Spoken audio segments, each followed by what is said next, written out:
નમસ્કાર,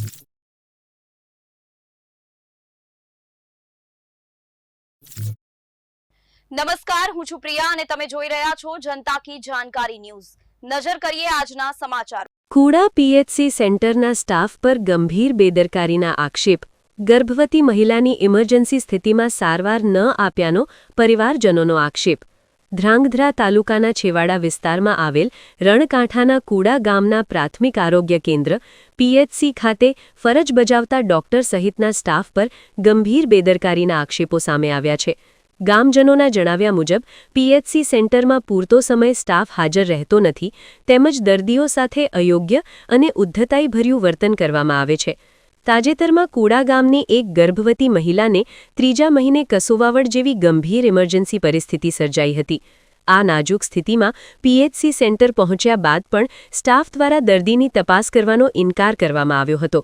પરિવારજનોના જણાવ્યા મુજબ સ્ટાફે માત્ર આશા વર્કરને જાણ કરવા અને 108 એમ્બ્યુલન્સ દ્વારા ધ્રાંગધ્રા સિવિલ હોસ્પિટલમાં લઈ જવા સૂચન કર્યું હતું, પરંતુ તાત્કાલિક સારવાર આપવામાં આવી ન હતી। આ પરિસ્થિતિ વધુ ગંભીર બની હતી કારણ કે માળિયા બ્રાન્ચ કેનાલ ઉપર કુડા ધ્રાંગધ્રા વચ્ચેનો ઓવરબ્રિજ બનાવવાનું કામ ચાલુ હોવાથી સીધો માર્ગ ઉપલબ્ધ ન હતો।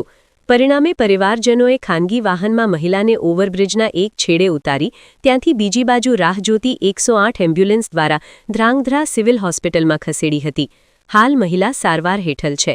આ ઘટનાને લઈને પરિવારજનો તેમજ તેમની સાથે આવેલા ગામજનોએ કુડા પીએચસી સ્ટાફની બેદરકારી સામે ઉગ્ર વિરોધ વ્યક્ત કર્યો છે। ગામજનોએ આરોગ્યતંત્ર સામે નારાજગી વ્યક્ત કરી જવાબદાર અધિકારીઓ સામે ઉચિત અને દંડાત્મક કાર્યવાહી કરવાની માંગ કરી છે। ગામ લોકોનું કહેવું છે કે છેવાડા વિસ્તારના લોકો માટે પીએચસી એકમાત્ર આશ્રય છે, ત્યારે આવી બેદરકારી માનવ જીવન માટે જોખમી સાબિત થઈ શકે છે। શું ઘટના બની હતી, શું કહેશો? મારું નામ વિંછિયા મુકેશભાઈ દેવસીભાઈ, ગામ કુડા। આજે સાંજે 4 વાગે મારી પત્નીને ઇમરજન્સી 3જા મહિને ડિલિવરીનો પ્રોબ્લેમ થયો। મેં મારા કાકાને જાણ કરી બાજુમાં, એ અમે બે ગાડી લઈને પીએચસી સેન્ટરે ગયા। પીએચસી સેન્ટરે જઈને ત્યાં જઈને ડૉક્ટર બધા હાજર હતા। એ કે તમે પહેલાં કે તમે કે આશા વર્કરને લઈ આવો તમારી જોડે। આશા વર્કર પછી કે 108ને ફોન કરો તમે, અમારી જોડે 108ને અમને ફોન કરાયો અને એમને કોઈ હાથ અડાડ્યો નહીં, ઇમરજન્સી કેસ હતો તોય।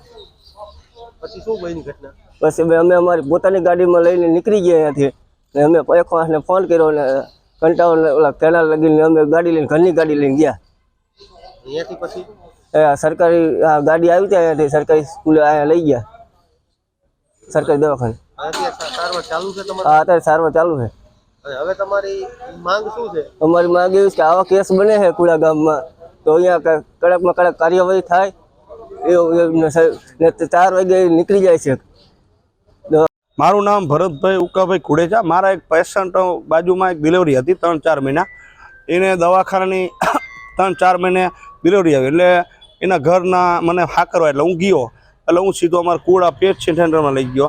એટલે અહીંયા કોઈ ડૉક્ટરનો સ્ટાફ બધા હતા એટલે મેં કીધું સાહેબ આવું છે, મેં સાહેબ તમે આને વિધિ તો જુઓ તો ખરા। બહુ રિક્વેસ્ટ કરી કોઈ અડાડ નહીં। એ કે અમારી પાસે ડૉક્ટર નથી, તમે આશા વર્કરને જાણ કરો। જો આશા વર્કરને અમે જાણ કરવા રહી તો એમાં કલાક કરી જાય, તો કલાક કરીએ તમારું પેશન્ટ બગડી જાય। અને 2 બાળક હતા, એક બાળક બહાર નીકળી ગયું હતું। પછી મેં 108માં ફોન કર્યો, પાછો ફરીથી મેં 108માં ફોન કર્યો અને હું મારી ગાડીમાં લાવી અને કંટાવા ગામની કેનાલની બાજુમાં મેં અહીંયા રિપેર કર્યા। હાલ અત્યારે ધ્રાંગધ્રા હોસ્પિટલે દવાખાને દાખલ છે અને અમારે એવી જ માંગ છે કે હવે આને કંઈક કરવું પડે ને કે આ અમારે આ કાયમનો પ્રશ્નનો બનાવ બને છે। એટલે અમારી રજૂઆત એવી કે ગુનો દાખલ થવો પડે તથા એવી અમારી માંગ છે કે જેટલા કુડા પીએચસી જે પ્રાથમિક આરોગ્ય કેન્દ્ર રહ્યું એમાં બધા ઉપર કડકમાં કડક સજા થાય ને એવી અમારી માંગ છે। અને આ લોકોની બહુ બેદરકારી છે કાયમના માટે।